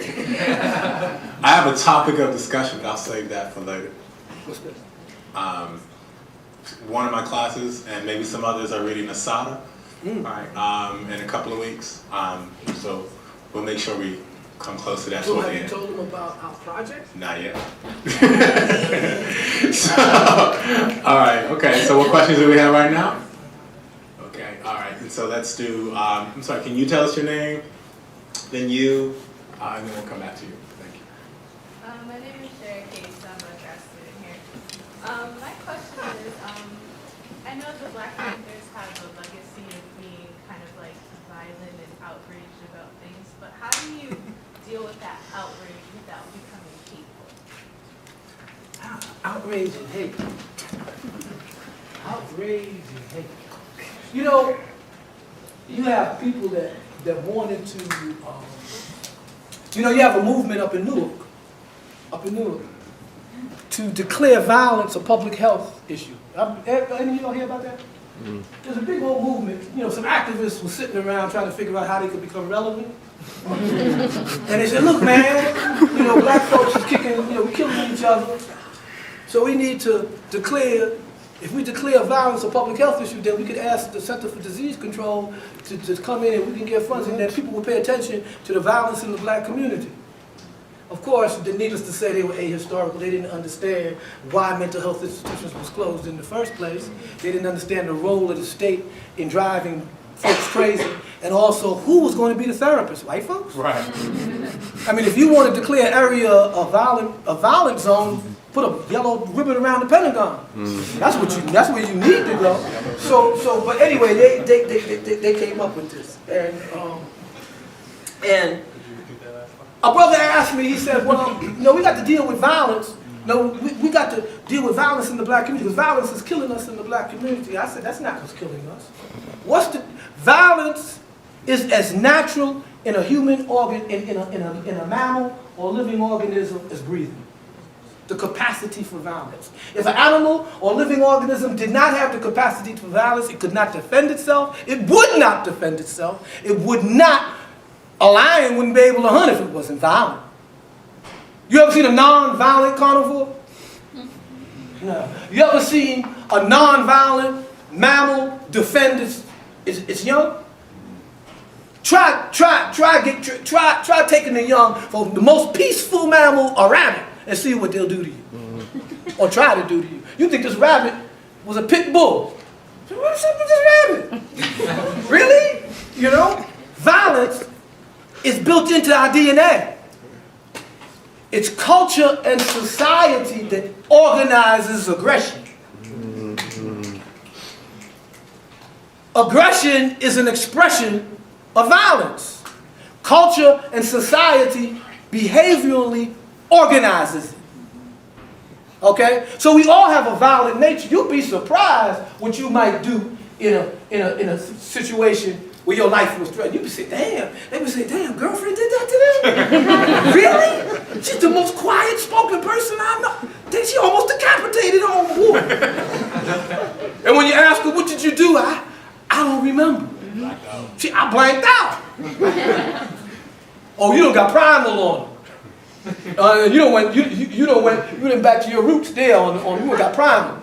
You understand? We all have that capacity. It's aggression. So what we should have been talking about is how do we deal with aggression in our community. Then we start talking about race and gender and the types of things.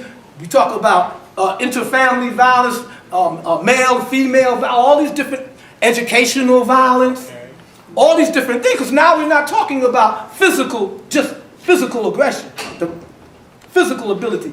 I'm quite sure everybody in here, the most non-violent person, has seen something that somebody did that outraged them so that they had a violent impulse. If I had a chick, boy, he should have his ass kicked. How many? Everybody, right? I mean, you could be the most people. You say, that's just too much. I mean, I seen something on the Facebook just the other day. I haven't gotten over it yet.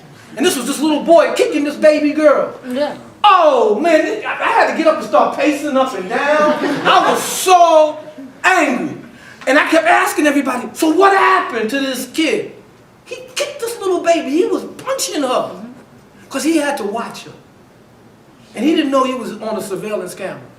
And the reason why I was so upset, because I got two babies, 5 and 10, right? And I know the sibling rivalry and what they go through. So I know that the big boy's attitude towards his baby brother comes from me. It comes from me. It just didn't come out the air. He ain't just decided he want to beat his brother up for no reason. It came from the parents. It was the parents.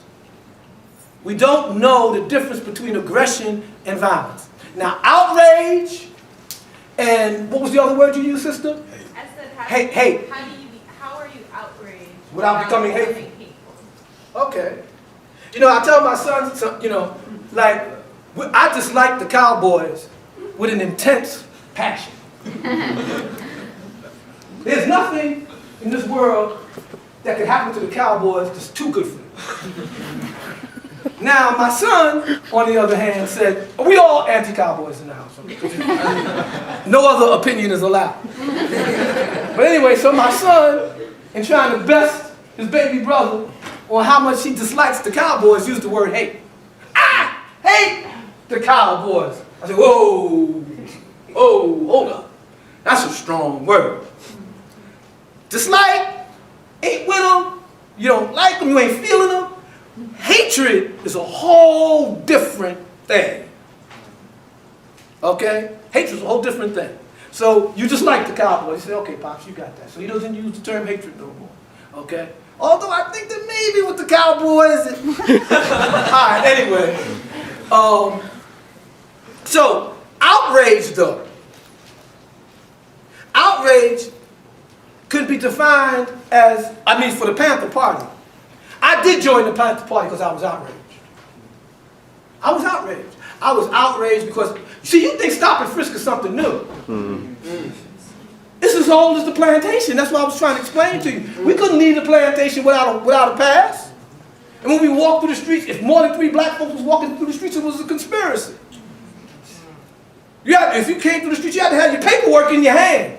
Hey, boy, where you going? Hey, boss, I was just going down the road. Yeah, all right, nigga, go on. Stop and frisk, right? Stop it. It's old as slavery to us, okay? So stop and frisk ain't nothing new. So when I joined the Black Panther Party, right?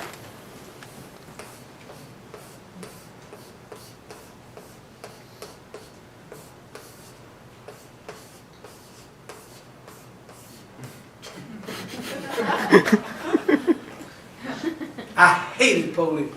And you know something? I still do. Ain't nothing changed. I got a little more analysis to it now. I got a little more basis for my hatred. But I still hate them. Because I understand their role and I understand what it does to people, what they do to people. Okay? So I was outraged over the fact that they did what they did and they got away with it. That outraged me. And when black men stood up and challenged it and made them back down, that was the organization for me. Now, of course, when I got in the organization, this became secondary. Didn't matter anymore. My personal hatred was no longer motivating me. What was motivating me now, that I had an organization, that I was able to do something about this pent-up rage that I had, what motivated me now was to put them in their place, was to make sure that they didn't bully people. Because you see, my outrage was based on something that I always felt when I was a kid. I don't like bullies. I never liked bullies.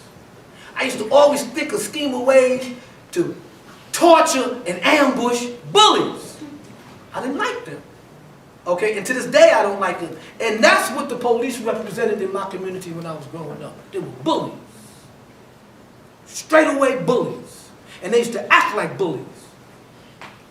And you know that what the major features of a bully is arrogance and ignorance. Arrogance and ignorance based on low self-esteem. So, the Black Panther Party were outraged, but they weren't hateful. Because you see, the motivation for a revolutionary is not hate, it's love. And the Black Panther Party's major motivation was love for black people. So I was outraged that they treated black people the way they did and got away with it. That's why I hated them. When I was able to do something about it, they had to deal with me, and therefore I didn't have to hate them. They had to deal with me. And that's what I'm saying to you. You have to say to yourself, damn, I ain't gonna take this. Them step forward, they got to deal with me. When you take that step, it may cost you something. I mean, my life ain't been the same since I joined the Black Panther Party. It's true. But then again, there was no guarantee I would be here now. Nobody's getting out of this life alive. You know somebody got out of this life alive? Dracula. Dracula, you got it. All right, so Munir, you have your hand up. So you were discussing briefly how Obama sort of rewrote Middle Eastern history in his speech in 2009. and if you could maybe expand on that, and also talk about how racial segregation in Israel, and as well as anti-blackness that's practiced by the state, is related to the policies of racial segregation, border control, and immigration control. Boy, you just did it yourself. Boy, y'all some sharp kids, man. I don't mean, you just did it. Damn, man, that was good, man. You should be my speechwriter. You did that joint in like 30 seconds, man. Really? Do that again? Say that again. Seriously. You had a number of things there. The first one was what? So Obama's speech on the Middle East. Okay, let me deal with that first, okay? I'm not cutting you off. Let me just try to do it quick. You know, he appeared before the General Assembly. You know, every year the leaders come. Last year they didn't want to let, what's the name from Venezuela in after Hugo Chavez died. And so he got up and he gave a speech about, and you know, his speech is usually the position of America towards the state of Israel. And he got up and he talked about Israel as a bastion of democracy in the Middle East. Okay, which touched on what you were saying about apartheid. We know right now that the Kerry initiative, Kerry is going back and forth in the Middle East, trying to broker some type of jury rig arrangement. You understand? And the major sticking point now is the redefinition of Israel based on what you just said. You see, and the Israelis are not having it. They never did have it. They're not going to relate to that, to their redefinition. A redefinition of Israel will require a singular state. That's not possible. We're dealing with a settler state. You know, the reason why they resist the comparisons to apartheid in South Africa is because they're trying to resist the comparisons of history. South Africa was a European settler state too. And the reason why Mandela went from prison to president is because he decided that he wasn't going to change that paradigm, the essential economic relationship of that paradigm, and give white folks, the apartheid regime, a pass. And that's why you have the ANC shooting minors. That's why you have the situation you have in South Africa. Israel is different in that as a settler state, it's also an expansionist state. And one of the major features of control of this expansionist state has been the role that it's played for the West in that area, in that region. The military, geopolitical power that it wields in that region. Okay? That was the reason why the Iranian Revolution was so important to destabilizing the U.S. paradigm of power in the region, because the Iranians were a U.S. client. They were the second most powerful military force in the region, and they were armed by the United States. But a lot of people fail to realize that the Iranians are not Arab. And so therefore, and they're not Sunni. So therefore, when the Iranian Revolution jumped off and the Shah was kicked out, this upset the whole paradigm of Sunni hegemony under Western tutelage. The Saudis and all of them had long ago made pacts with the U.S. and the British to protect their regimes and protect their interests in the region. So Israel has always resisted the comparison between itself and apartheid because it points to them as a settler state and creating these different types of balkanization of the population, whether it's physical balkanization, whether it's by rights, whether it's by heritage, or whatever. And then there's the political prisoners and this whole thing. These are the particular features of a settler state. What I'm talking about, when you talk about racial boundaries and borders and passes and all of this stuff, and they also resist the idea, the notion that they're not indigenous people. But we know the history of the settlement of Palestine after World War II, and after World War I, We know how it came about. So when Obama stood up in the United Nations, he acted as though this history didn't exist. He started talking about Israel as a democratic institution that was supported because it was just, it was democratic, and all of these things, and that flies into the face of the apartheid system of Israel and its expansionist nature. And also we have to understand, finally, about this whole paradigm of settler states, that all settler states settle on land that's geopolitically or economically important. And the Israelis' control of the Jordan Valley and the Jordan River controls all of the water in the region. And that's one of the reasons why that struggle is intractable. the Israelis are controlling more and more of the water. Almost, I think it's something like 63 to 70% of the Jordan River is diverted away from its natural course to Israel. Okay? So that's very, very important to understand. That there's all these sub-struggles that you aren't told. So when Obama stood up in the United Nations, he painted this picture of this poor little country that's besieged by terrorists and intractable, crazy Muslims and Arabs, you understand, who are intent on destroying democracy and taking people back to the Middle Ages. Just like post 9/11. Those people flew planes into the tower, the World Trade Center, because they don't like the fact that you wear miniskirts. I mean, serious, they don't like our way of life. Isn't that what you were told? These people did what they, a person who hijacks a plane, commits suicide, takes everybody with him, you understand, changes the paradigm of power forever, and he's doing all of this because you wearing a miniskirt. Really? Don't you think it's a little more profound than that? I mean, maybe this guy, okay, let's just say he's a wacko. Let's just give him the benefit of the doubt. He's crazy. But we know that everybody's insanity begins at home. Every serial killer had a mama. Unless he killed her. I mean, right? Or Jeffrey Dahmer, we see all these guys had sick childhoods, right? Right? So even if we assume that the people that flew this stuff into the World Trade Center were crazy, where did they come from? What made them crazy? And surely it wasn't you wearing a miniskirt. So we need to understand here that these things that are motivating people to do what they do, and then it's reported to us as some harebrained or crazy act, you understand, is not that. Every assassin in America has been a lone assassin. Have you ever seen anybody that was part of a conspiracy? Everybody that killed anybody that was any of significance in the 20th century acted alone. Right or wrong? From Lee Harvey Oswald to the dude that shot the Duke Ferdinand that started World War I. He was a crazy anarchist. Let them tell him. He threw the bomb. He didn't know he wasn't supposed to throw the bomb, and he went and did it anyway. Something crazy stuff. That started World War I. Oswald shot Kennedy. Ruby shot so-and-so. What's the name shot King? No conspiracy. Nobody helped. All crazy person did it. One crazy person.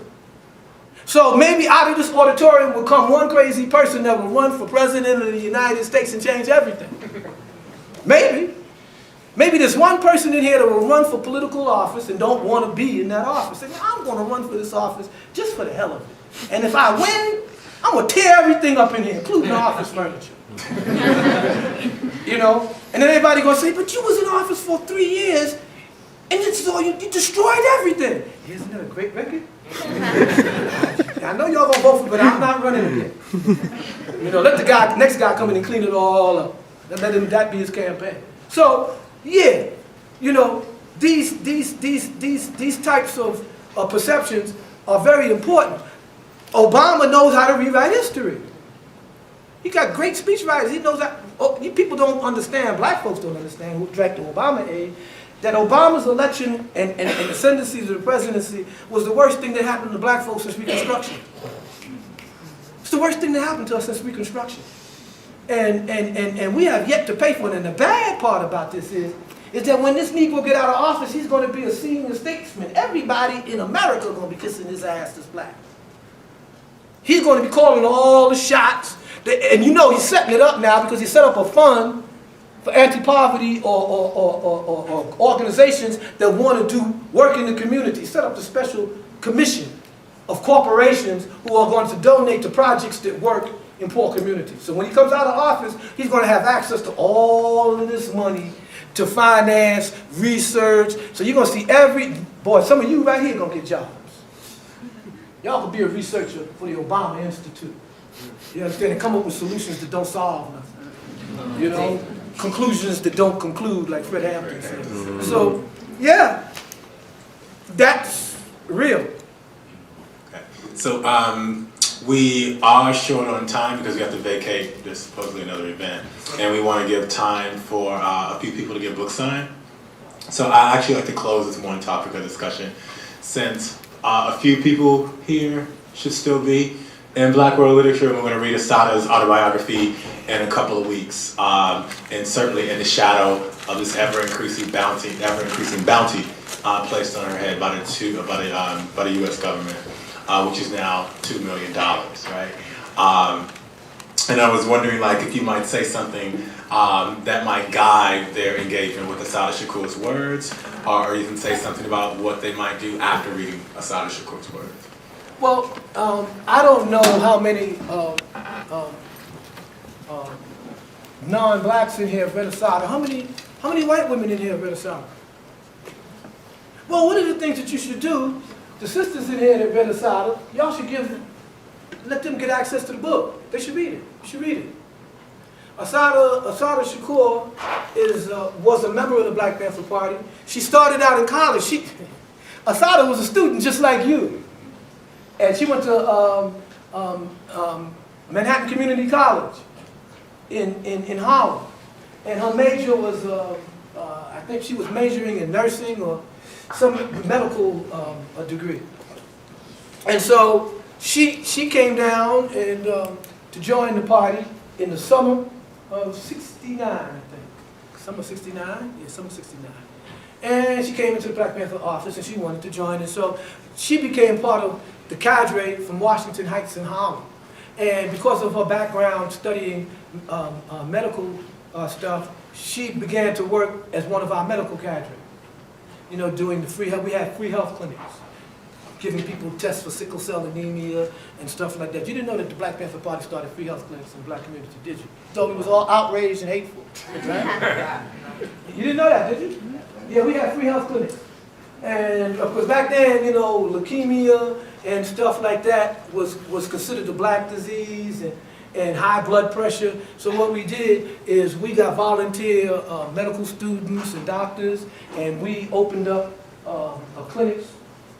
After the breakfast program, we would open up and we could let people come into the community, and we would give them free blood tests. We would take their blood pressure and all of that stuff, and we would we had these health clinics and started treating little minor stuff. So yeah, we had free health clinics. The biggest one was in San Francisco, LA. And so we have free health clinics. We started the free breakfast program. Y'all know that, right? Mm-hmm. You wouldn't have breakfast in school right now for what it was. So big up for Black Panther Party. You know, a lot of programs that, see, this is what we were talking about. A lot of things that we take for granted today came out of black radical traditions. You know, they didn't come from, you know, civil rights demonstrations. They came from black radical traditions. They came from the system trying to ameliorate the upsurge of radicalism. Now, Assata was unique in that when she came into the party was under the pressure of the counterintelligence program and was about to split. Okay? And she was on the East Coast, and so when the party began to split, she was organized into the medical cadre underground. You know, black folks had an underground in America. Did you know that? And it wasn't the Underground Railroad. We had that one too, but that was back in the bullwhip days. You know, back in the '60s, we had an underground. And to this day, there are families and brothers and sisters, you know, who used to let us use their house, their resources, and you would never know who they were. They'd be the last person that you would look at today. You'd probably look at some grandmother, and she'd tell you, I ran a Black Liberation Army safe house. Really? Grandma? Yeah, you didn't know that, did you? Yeah, they had the machine guns up in there, the PRA safe house. But I was cool. Yeah, you didn't know that. Yeah, so there's a lot of people that used to help us, you know, and Assata was charged with medical cadre underground. So what that entailed was liaisons with Harlem Hospital. So if one of us got wounded, you know, in America, if you got a gunshot wound, they have to report it. And if you go to emergency with a gunshot wound, they have to report it. So what we had to do is we had to have our own emergency room so we wouldn't have to report gunshot wounds. And so we would have our own little operating theater, and Assata had access to, you know, to some of the facilities like Harlem Hospital. So we were able to get stuff, and then we had the, the free health clinic doctors, mums was the word. So if somebody got shot up, we had a spot for them. And so we had an underground, and that underground existed all up until the time that Asada was captured, and then she was broke out of prison, and she's in Cuba now. So the black underground existed, and the BLA existed, and so I'm trying to give you all some ideas on resistance here. You understand what I'm saying? Something that's everybody's business is nobody's business. So when you step forward, you can step forward and do what you think you have to do. All I just try to ask you is to be guided by love and not hate, to be guided by a desire to bring bullies low, and to bring oppressors low, to make tyrants give up their power. So do what you think you have to do, but just remember that there were times when there were ordinary people. It could have been your grandmama, it could have been your great aunt, that used to help us. They used to be part of us, that loved and cared for us. And to them, we weren't just hate-filled, gun-toting militants.